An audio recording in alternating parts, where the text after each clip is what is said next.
येणाऱ्या 26 तारखेला एक पाणी परिषद आयोजित केलेली आहे. तर काय ठिकाण काय असणार आहे?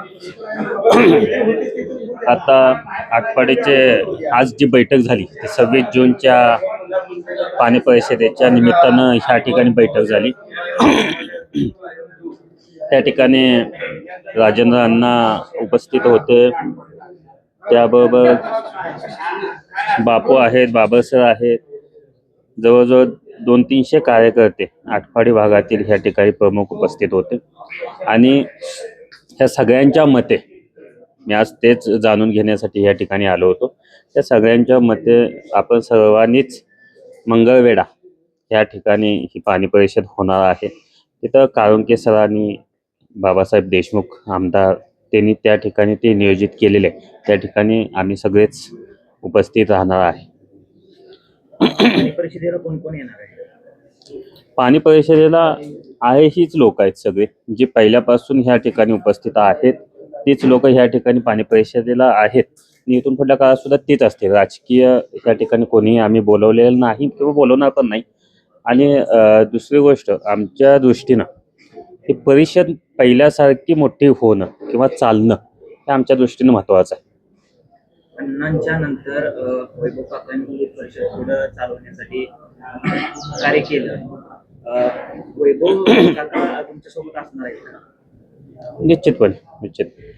कार्यकर्त्यांच्या भावनेतून एक गोष्ट अशी लक्षात येते की 2 पाणी परिषदा होत आहेत, त्याची एकच करा, दोपळी माजू देऊ नका. याचा अर्थ नेमका काय घ्यायचा? नक्कीच काय आहे आमच्या सर्वांच्या दृष्टीनं नागनाथांना नाव हे महत्त्वाचं आहे.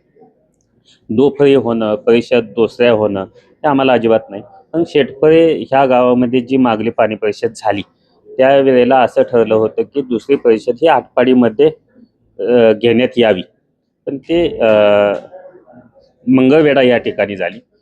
त्यामुळे आम्ही सगळे एकत्र बसून ते नियोजन करत होतो की परिषद मोठी आणि आटपाडी हे परिषदेचं मूळ ठिकाण आहे आणि ह्या ठिकाणी व्हावे ही एक इच्छा होती, मागणी होती. पण ज्येष्ठ काळुंके सर ह्या परिषदेचे अध्यक्ष आहेत, जुने मार्गदर्शक आहेत, त्यामुळं सगळ्यांच्या विचारानं ती परिषद त्या ठिकाणी होईल, तिथंच उपस्थित सर्व राहतील. जसं की पहिल्या ज्या पाणी परिषदा व्हायच्या पाणीच्या पटांगणावर लाखोंची गर्दी असायची, आता तसा प्रतिसाद या पाणी परिषदेला मिळत नाही. याची कारणे काय आहेत? याची कारणे एकंदरीत जो कायमस्वरूपी फॉलोअप होणं किंवा 2-2, 3-3 महिन्यातून ह्या परिषदेविषयी बैठका किंवा तरुण पिढी, महत्त्वाचं तरुण पिढी ह्या चळवळीपासून कुठेतरी दूर होत आहे. तर हीच एकवटणं आणि पहिल्यासारखीच पाणी परिषद करणं हे आमचं कामच आहे आता. आणि ते आम्ही आत्ताच्या बैठकीत तेच ठरवलं की तरुण पिढीला ह्या परिषदेमध्ये घेणं आणि चळवळ पहिल्यासारखी उभारणं.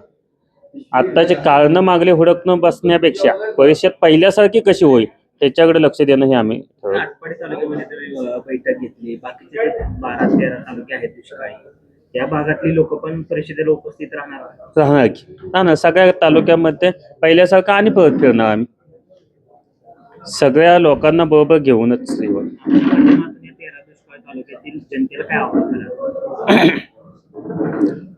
क्रांतीवीर नागनाथ अण्णांच्या, आबासाहेब देशमुख यांच्या, राजेंद्र अण्णांच्या मार्गदर्शनाखाली ज्या परिषदा जुन्या झाल्या किंवा जी चळवळ झाली ती पहिल्यासारखी होण्यासाठी तुम्ही सर्वांनी साथ द्यावी.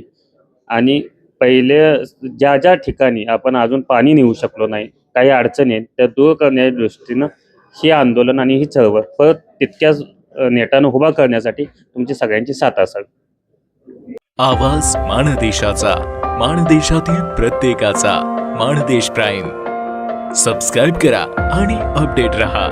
नवीन व्हिडिओच्या नोटिफिकेशनसाठी बेल आयकॉनचं बटन दाबा. धन्यवाद.